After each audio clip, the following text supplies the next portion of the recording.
Right.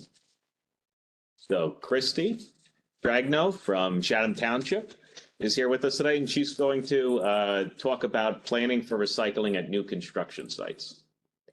Hello, thank you for having me. I'm the recycling coordinator for Chatham Township. And on the cover slide there, that's our town.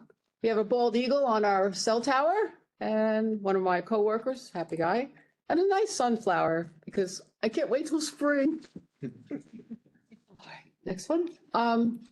We have a lot of new construction in the town, and I just wanted to give you a little background. We have about 3,000 generators, single family homes, 297 condos, townhomes, approximately 1,100 condos. We have 24 new affordable housing units behind my office at Arbor Green. We're going to have 62 new units at Cornerstone at Chatham, and 8 new group homes along River Road that the MUA is going to service. We have a small recycling depot. Pretty much this is all we take. We haven't added anything new. Our recycling is pretty straightforward, and we do have a latex paint, and I wanted to throw this out there for you. Is anyone recycling latex paint? If you could, at the end of this, contact me because I'm looking to start recycling latex paint. So if that would really help me out. Okay, new housing. This is a tail, a long, long tail. We have added 86 new affordable housing units and 8 group homes. And this was all done under the Mount Laurel Doctrine, and I'm sure you're all dealing with the same thing. We have Arbor Green, which is 24 units directly behind my office. Cornerstone at Chatham, which is going to be 62 units on the corner of Shumpike and Southern. And the Enclave at Chatham, which is 43 high-end luxury townhomes located on Hillside Avenue. So the first one we're going to start with is Arbor Green. This is Arbor Green. Not much green about it, but this has 24 units, 1, 2, and 3 bedroom affordable housing units. Because of the Mount Laurel and the growing need for this. Okay. This unit was not as hard to monitor because it was built right behind my office. They built a concrete gated area for their 3-yard recycling dumpster and their garbage dumpster. And once the residents started to move in, it was easy for me to just literally walk 15 steps to look at it. And I found that the recycling dumpster was labeled cardboard only. So I had to notify the management company, and it took 2 phone calls and 2 weeks for them to come out and change the dumpster so that it was properly labeled for single stream recycling. And then I went back the other day when it snowed, and here I found no lid and everything inside the dumpster was wet. So another call to the management company. We'll see what happens.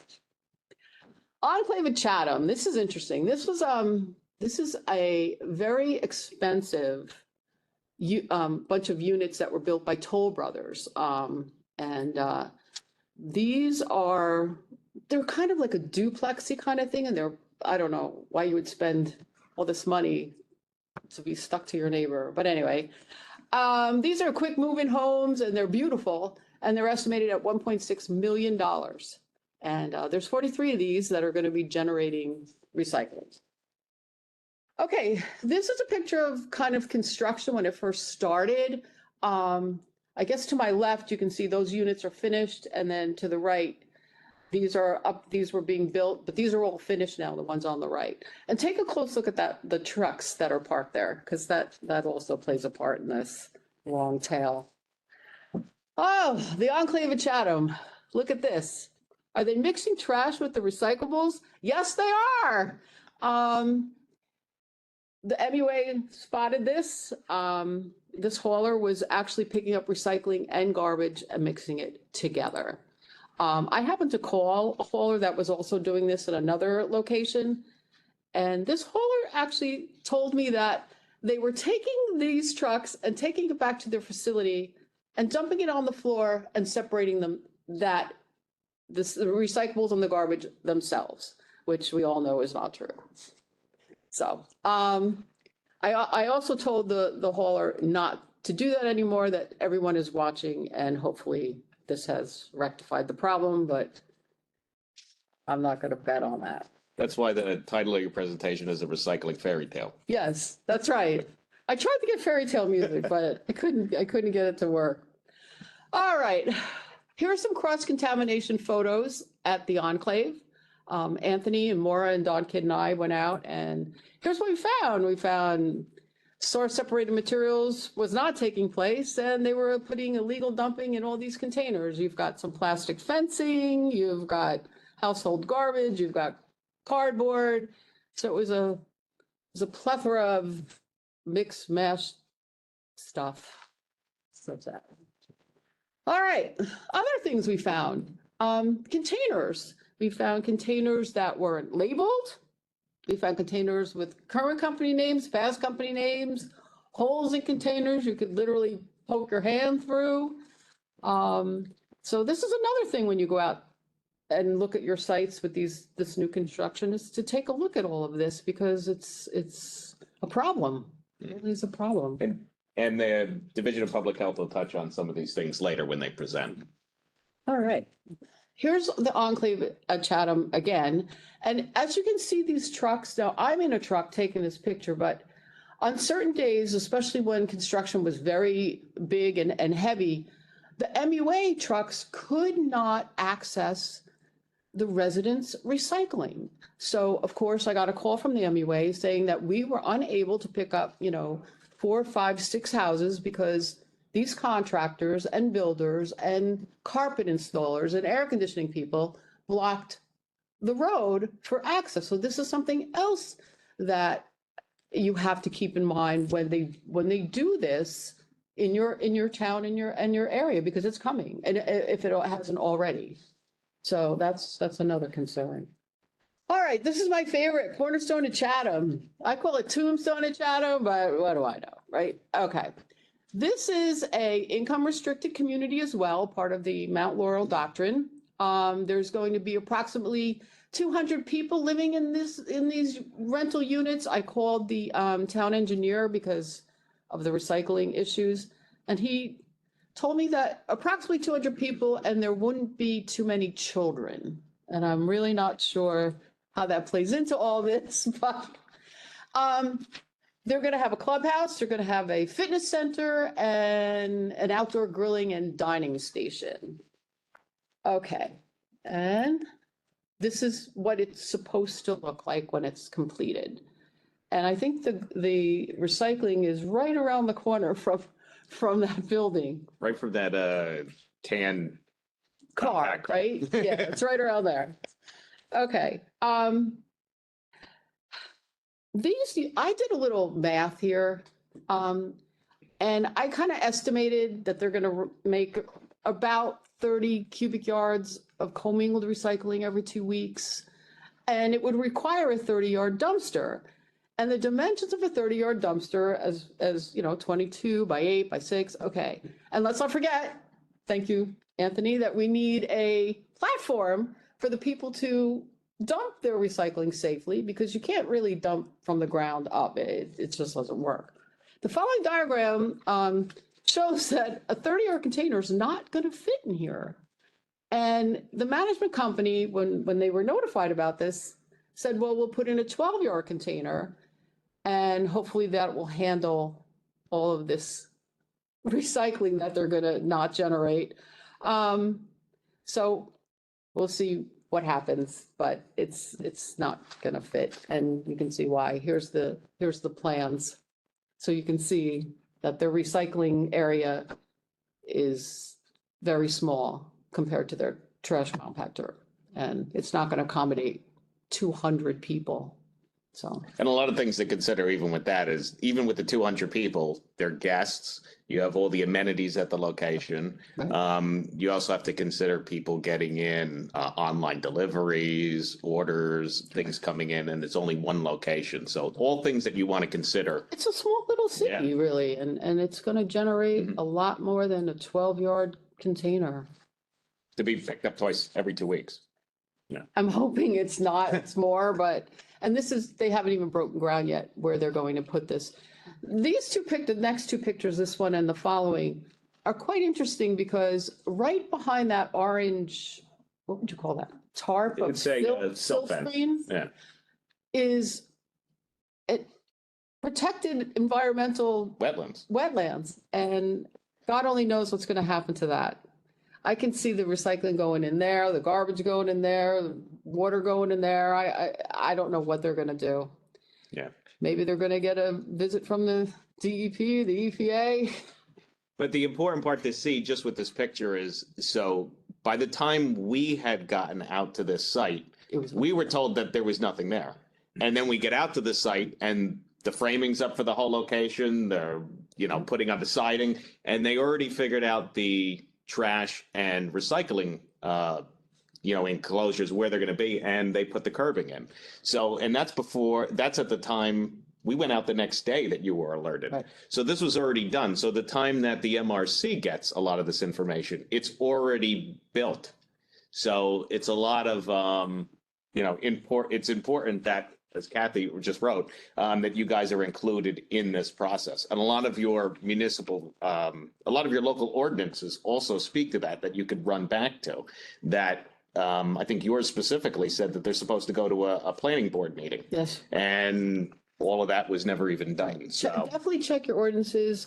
And the other question is, does a state ordinance trump a town ordinance? Because that was another problem I ran up against with these management companies and that is that our ordinance says new apartments and whatever don't need to have to find their own trash and recycling haulers, but the state one says, well, no, if a town provides a service, then you have to provide that service to that new construction. So it's a very gray area. I believe the state does. the state would, and that would be a question really for your municipal attorney. Right. To really get involved with that. So definitely check with your municipality and the lawyer for there. But a lot of really good questions that we found in just this one example that we're trying to relay to you guys, just so you have for the future. Yeah, I definitely suggest getting out and going to the planning board meetings, looking at the plans. And if you don't know how to look at the plans, find somebody who can help you and say, wait a minute, this is not big enough, or this is not going to accommodate. And then you have to call the MUA and say, will you be able to get a truck in here? Can a truck access this? Mm-hmm. So. And that's just for the places that we service. Right. Because we would service this location. So even planning for that, because if that had, the reason, one of the big things is we had allowed that, we didn't even know. They would have put in that smaller container, and then we would have had to figure out how we were going to pick up those additional recyclables afterwards. Right. Would we had to have put an additional container in a parking spot? All the parking spots are accounted for. Correct. Would we have had to go out back again to find that mandated materials were being mixed with trash and then have to address it at that time? So getting really out there at this critical stage is very important. I mean, not only did we have this issue to deal with, but then also the containers on site, we found that they weren't recycling as well.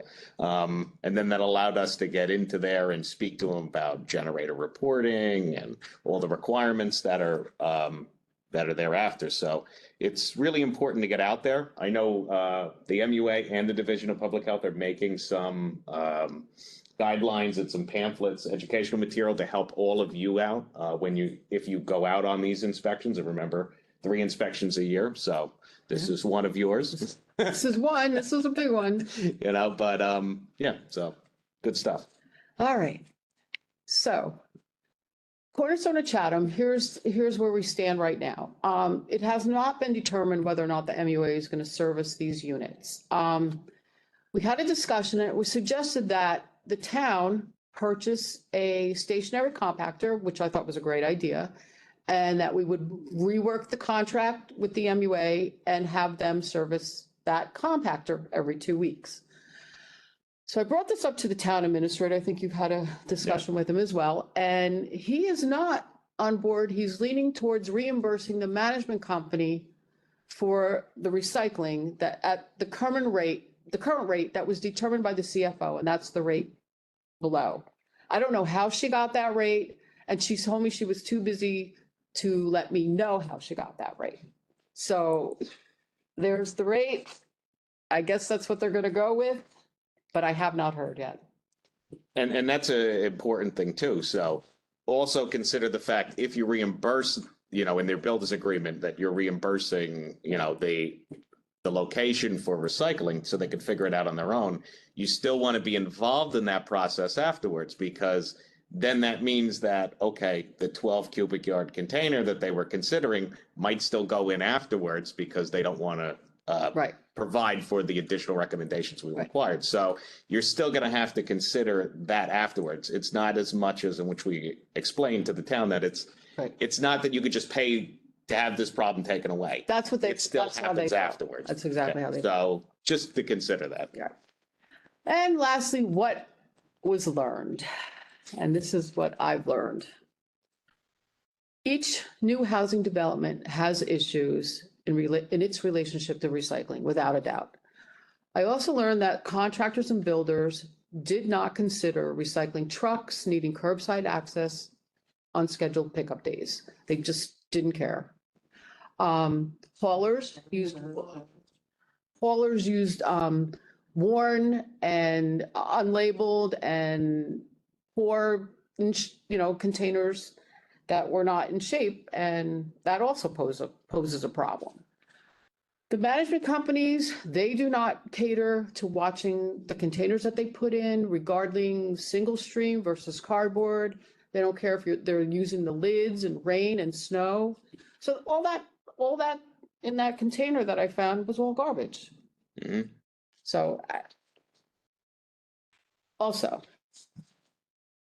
planning boards, engineers, builders, contracts did not consider all the moving parts that propel recycling, that proper recycling requires. It was an afterthought. In my opinion, it was an afterthought. There was no consideration for the amount of mandated recycled material that these units would generate from inception to completion to occupancy. There was just no consideration. There was no thought process. I don't know what they were thinking. And lastly, one person to do all of this and oversee all of this is just not enough. It's not enough for me. I work full time. And this is part of that, and it's just not enough time, not enough people. So but you're doing a great job. Thank you. And lastly, I'd like to say thank you to everyone. That's our new phone number, which I'm going to be giving out. However, all the bugs have not been worked out of the new phone system, so use that with caution. And it was a very interesting learning experience. I will tell you that. You did a great job. So thank you very much. Yeah, and just, to conclude with all this, definitely talk to each other. You could always talk to us at the MUA for guidance on some of these issues if you have them in your own towns. Talk to each other from one coordinator's experience to another. One might be having a particular issue that another one already dealt with. So definitely utilize our resources within the county between each other. It's definitely a great thing. And thank you, Christie, for thank you very much. Bringing that off. It was my pleasure today. Thank you, everyone. All right. So I'm going to go from this one, and we're going to now bring in Joe Schmidt from the Morris County Division of Public Health. So, Joe, he's going to talk to you all today about some program updates and some education regarding recycling. This is for, how do I, okay, you can, Okay. Here we go. all right. Hope everyone's doing well. I think this is my third time appearing at the MRC meeting. So at this point, I think you all know who I am and what my team does. We do enforcement on behalf of New Jersey DEP. And the last couple of years, we've really been trying to partner more with MUA on, solid waste enforcement and recycling enforcement. We kind of go hand in hand. MUA does a lot of the educating on our inspections. We go out together a lot, and we try and provide the enforcement when needed. So the presentations that you've already gotten today, I'm kind of going to piggyback off of from the enforcement side. So the first thing I wanted to kind of discuss initially is the tonnage reports that Anthony and Maura had talked about in the beginning, and Aaron walked you through on the filing of those reports. So you can see here, this actually regulation is the actual regulation that requires generators to provide their municipalities with a tonnage report each year of how much they're recycling. The importance of that and the importance of MRCs following up if they do not receive these reports, two main things. One is that it ensures that you guys are getting the credit for recycled tonnage within your municipality. And the other is to make sure that generators are actually recycling the material that they're supposed to recycle. If you're not receiving a report, that could be an indication of the fact that sometimes people are not aware they have to do a report. Sometimes they're just blowing them off. And other times it could be that they're just simply not recycling. I listed, I know Anthony's going to have the presentation posted at the on the website. So I did at the bottom list where you can find the recycling rules and regulations for DEP. That's the link to it, and I specifically put down what pages because there are over 200 pages of recycling regulations. So I didn't want you to have to kind of go scrolling through, trying to search for those. The next thing I wanted to kind of touch on is what Christie was just talking about. And this is kind of teamwork with your local zoning, construction, engineering offices, however your municipality may be set up. Construction projects are probably our biggest violators in terms of not source separating recycling from the solid waste stream. We do try and get to as many of these construction sites as possible. I'm sure in all of your towns, there's kind of been a booming of construction, especially these multifamily housing projects.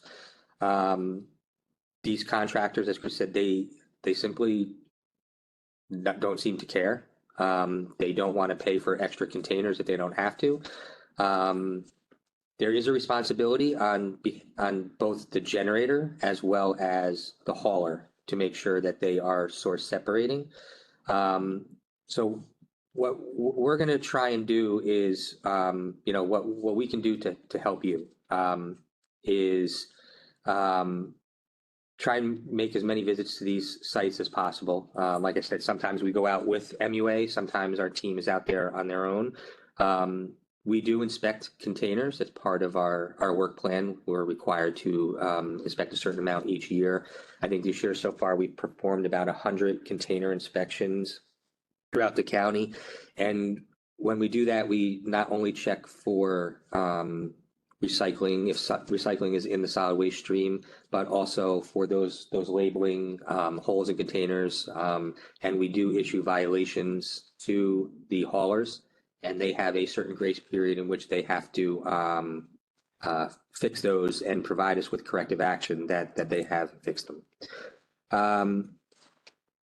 Kind of getting back to these construction projects, I do think exactly what Chris said. It's important for you to work with your other offices within your municipality, whether it's zoning or construction, engineering, to know that these projects are occurring. Something that Aaron had mentioned to you guys is that there's the in the rules and regulations in Chapter 11, there's what's called the standards for the municipalities, for the MRCs. It's actually a regulation and a requirement of MRCs. I listed it up here. I'll just read it to you real quickly. Failure of the municipality to notify persons occupying residential, commercial, and institutional premises within its municipal boundaries of local recycling opportunities and the source separation requirements of the ordinance. Basically, what that means is you have an obligation when these projects start to visit them and make sure that these general contractors are aware that they have a mandated recycling rules that they need to follow in the state of New Jersey and within our county. So I think, again, it's important to, communicate with your local officials when these projects are starting and make sure that they have a recycling program in place when the project starts. Obviously, you guys want to make sure when these units are done that there's a recycling plan for when people are actually occupying these, whether it's businesses or multifamily homes. But it's important to remember that during the process of them being built, that these contractors need to recycle as well. I also just wanted to touch on something, I don't have it on my presentation, but that Christie had mentioned where a hauler was commingling themselves the material and stated that they bring it back to their facility to separate it. That is against the law. That's not allowed. It has to be separated at the point of generation. And basically, if they're bringing it back to their facility, they're operating as an illegal transfer station. We have 2 transfer stations in this county, and they're operated by our friends here at the MUA, and that is it. The next slide, I'm not going to go through all of them, but I did list out kind of the main recycling regulations that we have and that we often see. The first is obviously that's 10.2 requires generators have to source separate. The second one, the 10.3, is that generators are responsible to get the municipalities their tonnage reports each year. Kind of going back to what Aaron said. So generators are required within your municipality to give you guys directly the tonnage reports. I know some transporters will do it on behalf of their clients. That's as long as you guys can figure out who's doing what, but really it's the generator that's required to give you the tonnage report. The hauler is only required to report to the state when they haul out of state. And facilities that collect materials are responsible themselves to get the information directly to the state. These couple other regulations here are also what the haulers are required to do. So you can see we have a regulation here, this is the 4.4A6 and the 8.3, and I'm just going to kind of tell you guys what the difference is. So the 8.3, we kind of that would be the regulation that a hauler would be in violation of what Christie was bringing up, where they're the ones who are actually commingling themselves, right? So a store may have a recycling dumpster as well as a solid waste dumpster, and the hauler comes along and decides, well, it's easier for us, we're just going to dump both of them into the truck together. That is what that violation is for. The 4.4 is a violation that prohibits them from collecting commingled loads. Unfortunately for them, often they do get penalized for this. This is simply where the generators are commingling, this is what we see on construction sites. But again, a hauler does have a responsibility to discuss with their client, try and educate them, offer separate containers if need be. So once it is collected in their container, it does become a violation that can be issued both to the hauler, and also the 10.2 can be given to the generator for the actual commingling themselves. Our goal isn't to always be handing out enforcement, it's to try and work and educate. So we don't always directly go to penalties on these. We do try and use discretion.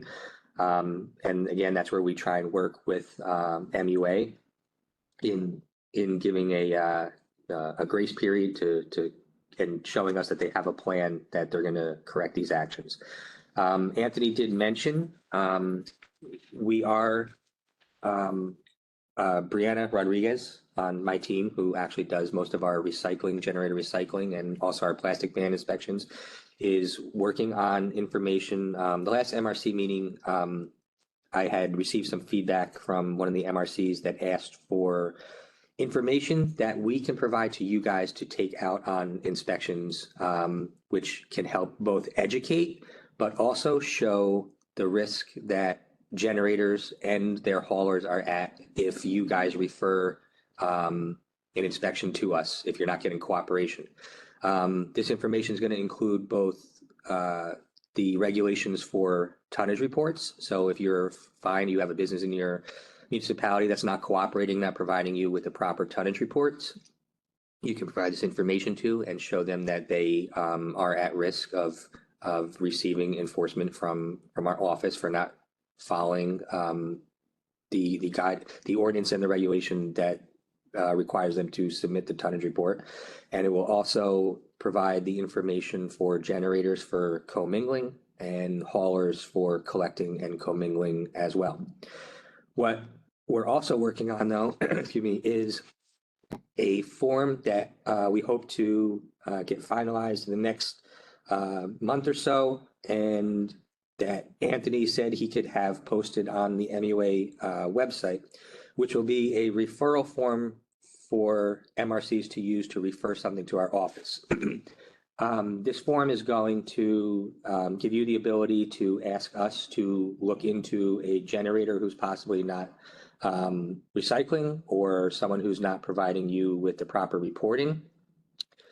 What the referral form will do, though, is it will require you to show the efforts and the steps you took on your own first. We just don't have the manpower, unfortunately. There's townships, say, like just using as an example, Kirby, Morristown has, dozens upon dozens of restaurants and stores.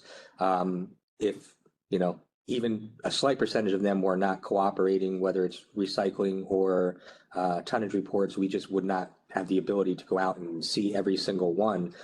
So what we're going to ask is that you show, how many times you've sent letters, how many site visits you've made, provide us with, documentation, photographs, and then we can determine at that point, whether we need to make a visit with you, or we can go out on our own, or if we need to issue some kind of communication or official enforcement. But our goal is to help you. Our goal is to help the county reach its goals in recycling and reducing waste, and for you guys to properly submit your reports so you get the funds that you're entitled to get and should get. So these are a couple of pictures here. I just wanted to show you. We see, again, construction sites, containers that are mixed with waste, and obviously recycling here. Flip to the next one. Okay.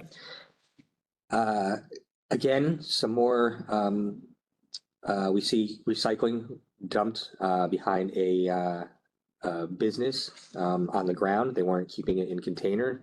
That automatically becomes waste. It's contaminated, it gets wet, it can't be recycled. So obviously it's supposed to be stored in a certain manner. Tires, something that's also mandated to be recycled. I just wanted to show, because tires are obviously heavy. I'm sure every one of you has a mechanic shop, auto body shop, car dealership, whatever the case may be, within your municipality. You should be getting reports from all of them on, the amount of tires that they're taking to be recycled. Also, there's certain ways that it should be stored. So if you do go out and do inspections, tires need to be stored in enclosed structure, whether it's in a closed container, a shed, a trailer. If they do not have rims on them, they cannot be out on the ground that way. There's a public health risk. They will form mosquito larvae in them with water. And also, too, if they've been on the ground for a certain amount of time, it's defined as waste. So they can't be storing it on the ground. And a lot of these things you could get your other departments in your town to look at as well. So, Right. like your tires alone, that has to be local fire code. That's also your local health department can Yep. get involved. So there's other avenues to go through. And I also wanted to mention too, as you were talking about the state statutes on a lot of these things, remember for us as you guys as MRCs that you have your local ordinance that you're enforcing. Right. JP goes out or the Division of Public Health goes out, they enforce the state code statute under your CHA agreement. Correct. So you can educate with those codes, you could tell them possible fines, but remember there's differences between what you're enforcing as the local municipality when your ordinances were revised back in the day versus what the county environmental health agency is going out and enforcing. Right. So you could do your own local enforcement. In fact, a lot of you in your ordinances have a recycling fund that if you check, that your fines could go towards, which you could use for other operations. JP and the Division of Public Health would go out and enforce a different statute, which has a larger fine. So you could go out, do what you need to do, and then you could always include them in and say, hey, listen, I'm out here as an educator showing you what you need to do. I don't want to have to contact them, but there's a possibility that this could go even further if you're looking to do that. And you should be doing that as what was mentioned. And they're more than happy to come out and do the inspections alongside you as well. Right. And touch on what Auntie said, I think once we get the referral form completed and uploaded for you guys, we should be the last resort. That's something you can show on there. Hey, we issued our own, enforcement through our own ordinances, and we're still not getting cooperation. This picture here just shows vegetative waste, again, mandated to be recycled, dumped by a tree company in a property within the county.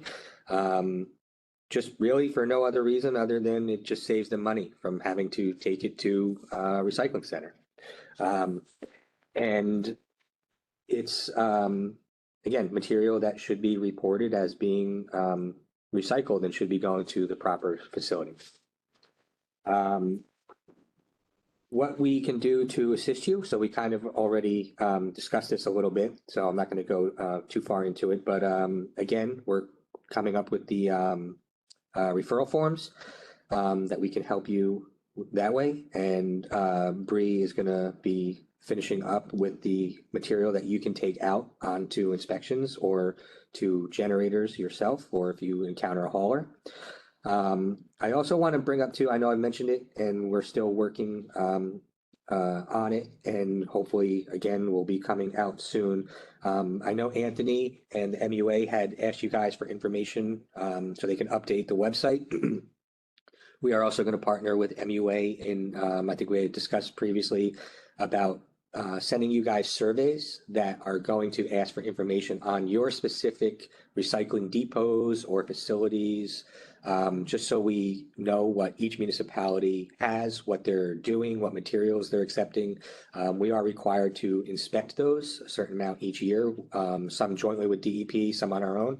But we just have to make sure we have accurate information. So it'd be something you will have to work with, whether it's your DPW supervisors or if it's something that you guys are in charge of or your town administrator. But we're going to direct that to the MRCs and ask you guys to help us with collecting that information.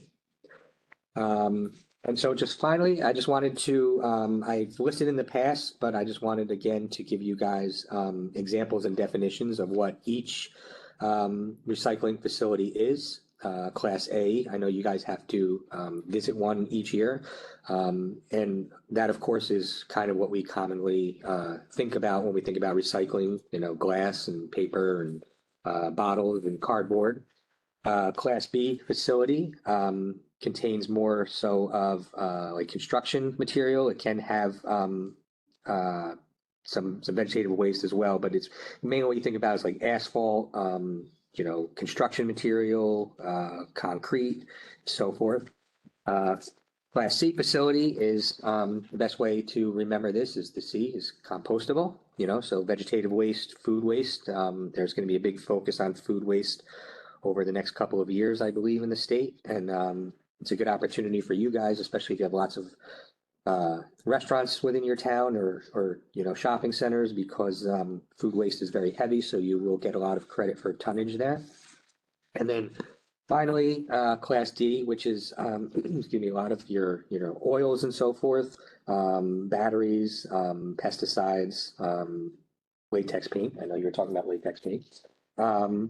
And there also can be, Anthony, I want me to mention too, is sometimes there can be multi-class facilities, which means that they're permitted to do more than, one or the other. They may be a B and a C.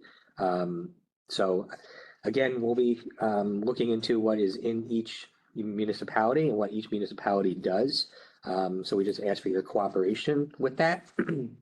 And that was pretty much what I wanted to cover on the enforcement side. Again, a big focus on the tonnage reports. We're here to help you guys any way we can. You can reach out to me and my team anytime you need help. We'd be happy to go out, with you if we can work it out in our schedules with you guys. Bree does inspections, and what she is focused on this year is to make sure that she appears in every single one of your municipalities to do generator recycling inspections this year, as well as plastic. So again, if you want to reach out to her, if you ever want to accompany her, we can set that up. And if you have any questions, either now, or if you want to email me or call me, or if you get in touch with Anthony, you can always get me any questions you have. I'd be happy to answer them. So if you have a question, just put them in the chat. And I just want to have Cheryl come in, and then we'll have an open opportunity for questions for Christie, JP, and our team at the very end. Thanks, Anthony. All right, thank you. Welcome, Cheryl. Good to be here. All right, Cheryl's going to quickly cover our 2024 Class A facility tours. Cheryl's our District Clean Communities Coordinator and Recycling Specialist, so have at it. Okay, here we go. So first of all, I'm just going to go right through this slide. Aaron covered this. This is the form for the MTG applications, the statements of compliance and intent. Aaron did a great job. So the only thing I want to focus on, if you look at the bottom of the page, as she mentioned, there's 2 footnotes. I'm just going to read the bottom footnote, the second one. Because it's just good for you to know. So the second footnote says, if a virtual tour of a Class A recycling facility is attended in place of an in-person tour in 2024, the virtual tour meeting date cannot also be counted towards the requirement to attend at least one county-held meeting in 2024. I just want you to be aware of that, and then we'll just keep, now let's go on to the tours. So Morris County towns utilize 5 different material recovery facilities, which we call MRFs. They are Republic Services, Trinity Recycling, Atlantic Coast Recycling, Global Recycling Solutions, and Recova. There's also a few other ones as well, just as a note. Yeah, there's just a few other ones, but these are the ones that we've contacted and are scheduling tours at. Thank you, Anthony. Yep. And I'll just jump to the bottom of the page really quick. So we will be contacting you about the tour dates, the locations, times, and to sign up, you'll simply respond to me by selecting the tour that you want, and we'll put it on a list and keep you in contact. Okay, so the Republic Services, you're pretty much familiar with them. They're located on Iron Mountain Road in Mine Hill. Eric Gabrielson is the manager. His contact information is up there. He will also be a guest speaker at the MCMUA's MRC meeting on May 30th. Eric has opened up his facility for tours the 3rd Wednesday of each month, February, beginning this coming month through December 2024. The time for all of the tours are at 9 o'clock a.m. He can take up to 6 people per tour. The second location will be Trinity Recycling. They're also located on Iron Mountain Road at 116, and the vice president is John Morose. He has 3 specific dates selected for tours: March 13th, August 14th, and November 13th, 2024. The time for all 3 tours is 9 a.m., and he can take 6 people per tour. We will be, again, we'll have an email with these dates listed, and you can select them. It's exciting that Atlantic Coast Recycling hopes to open their brand new facility in March 2024. If the facility opens in March, they will schedule tours in April and May. We'll keep you posted on this. I just thought you'd like to know, if you visit their website, they have like updated videos of the construction process. The picture on your screen was taken on December 15th. So, and Fred Patron is their contact person, and he will also be speaking at our MRC meeting on May 30th, 2024. The next location that you can take a tour of in 2024 is Global Recycling Solutions. They're located in Andover, New Jersey. The contact is Adam Grinnell. Not 100% sure I have his name pronounced correctly. The dates will be scheduled in the summer and fall. They'll be held at 10 o'clock, and he can accommodate 10 people per tour. We will be updating you as when he provides us with the dates, and he's also going to be a speaker at our May 30th meeting. And the last MRF that you will have an opportunity to tour is Ricova, which is also Recycle City. They're located in Clifton. The contact is Greg Carafine. His contact information is up there. He will provide dates in the spring, and Greg will also be speaking at our MRC meeting in May. Before I just want to mention one other thing. Maura had touched on one of the requirements for MRCs is to submit, and this is also on the Morris County Solid Waste Management Plan, but you're required to submit your mailed recycling notification to the MCMUA. We are required to keep it on file for 5 years. So I want to thank the MRCs who have already submitted their 2024 recycling notifications, their newsletters to me. They're great so far. And if the rest of you could please, if you haven't done so, you can scan and email it to me, or you can put it in the mail. And just don't forget that our new mailing address, it'll be posted on our website. So we'll now have a Wharton mailing address.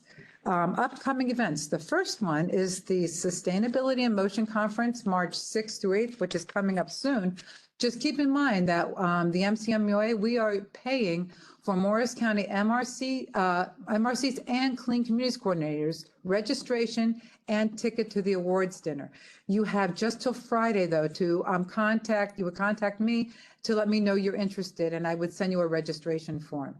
Then the next upcoming event is going to be a multi-county MRC meeting at the Rock Spring Golf Club in West Orange, and the date is to still be scheduled. Andrew's annual meeting is coming up on April 23rd. There's the Sustainability Journey. Yes, Sustainable Jersey Sustainability Summit on May 3rd in Homedale. The MUA, we've been going down there each year. It's a very good event. New Jersey Wastewise Business Network has a webinar on May 7th. And there's our MCMUA, our MRC meeting, where you're going to see all the operators from the MRFs be as guest speakers. That should be really interesting. And then another really great event Anthony has scheduled is an MRC meeting tour of HelpSee in Eatontown. Anthony and Alex from our office have already been there, and it's a very interesting facility, and we would encourage you to sign up for that. And then, last but certainly not least, our Clean Communities Coordinators meeting is scheduled for October 24th at the Morris County Library. We hope to see all the Clean Community Coordinators there. And that ends it for my portion. Yeah. Take it away, Anthony. Okay. So just as a follow-up to what Cheryl was saying, definitely make sure that you register for what you're looking for as far as the tours are concerned. You only have to attend one. We went through the effort of trying to reach out to every MRF that we could to try and get you to take those tours at the facilities where your material goes to. If you want to attend more than one, that's fine, but just keep in mind that precedence will go towards the people who have not attended a tour already. So definitely let us know there. And that concludes our meeting. I'm going to open it up to questions and answers if anybody has any questions.